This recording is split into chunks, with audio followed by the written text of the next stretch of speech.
తూర్పు దేశపు జ్ఞానులు నక్షత్రాన్ని చూసి వాళ్ళు ఏదో గొప్ప కార్యము జరిగింది అని ఖచ్చితంగా వాళ్ళకి అర్థమైంది. వాళ్ళ దగ్గర ఉన్నటువంటి ఇన్ఫర్మేషన్ బట్టి వాళ్ళకి కొంతవరకు ఒక అవగాహన వచ్చింది. ఏంటి అవగాహన అంటే, యూదులకు రాజు పుట్టినటువంటి వాడు ఎక్కడా అనుకుంటూ వాళ్ళు వెతుక్కుంటూ వచ్చినట్టు బైబిల్ మనం చూస్తున్నాం.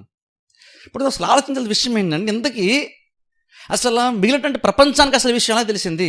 ఒక నక్షత్రం వెలిస్తే లేదా భూమి మీదకి రక్షకుడు వస్తే, దేవుడు శరీరాన్ని ధరించుకుని భూమి మీదకి వస్తే అది యెరూషలేములో యూదా ప్రజలు తెలియాలి, ఇజ్రాయేల్ ప్రజలు తెలియాలి. కానీ ప్రపంచంలో ఆ పక్కనటువంటి జ్ఞానులకు ఎలా తెలిసిందో కూడా మనం ఆలోచించాలి. అలా మీరు బైబిల్లో చూడండి, సమరయ స్త్రీ కూడా కొంత తెలుసు. మెస్సియాని గురించినట్టు కొంత జ్ఞానం సమరయ స్త్రీకి కూడా ఉంది. ఆమె అన్యురాలే అయినా సరే ఆమె కూడా కొంత జ్ఞానము ఉంది.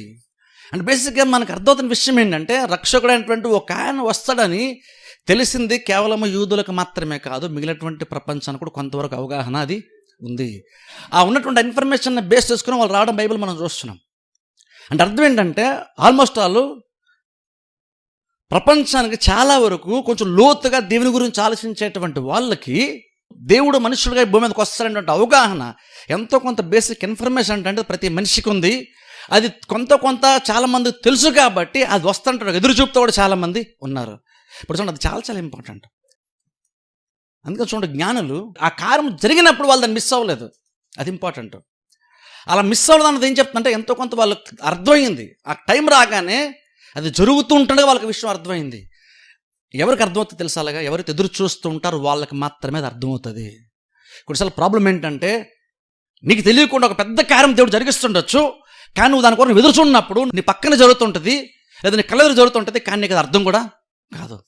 అందుకనే ఎదురు చూడంటే చాలా ఇంపార్టెంట్ మనకి. ఏదైనా సరే దేవుని యొక్క వాక్యం వినేటప్పుడు దేవుడు నాతో మాటలు ఎదురు చూపు నీకు ఉంటేనే నీకు ప్రసంగము దేవుని యొక్క స్వరముగా నీకు మారుతుంది. ఎదురు చూపు లేకుండా క్యాజువల్గా వచ్చామనుకోండి, జస్ట్ ఒక ప్రసంగం, అది జస్ట్ న్యూస్ పేపర్ చదివాం, ఒక బుక్ చదివాం, అలాగే క్రీస్తు జన్మ గురించి ఈరోజు మా చర్చలో వాక్యం మాకు ఈరోజు ఇలాగని చెప్పారంతే. అందుకే క్రిస్టియన్ రోజు ఎదురు చెప్పి ఎంత ఇంపార్టెంట్ చెప్తున్నాను. అది ఎంత గొప్ప కార్యాలు మన జీవితానికి అది సమకూరుస్తుంది చెప్తున్నాను. అదే ఎదురుచూపు లేకపోతే ఎంత గొప్ప కార్యాలు కూడా మనం మిస్ అయిపోతామో కూడా చెప్తున్నాను. ఆ రోజు జ్ఞానులకు ఎదురుచూపు ఉంది. అందుకనే నక్షత్రం ఎప్పుడైతే వెలిసిందో వచ్చిందో వెంటనే వాళ్ళకి అర్థమైంది, ఇక్కడ గొప్ప కార్యము జరిగింది.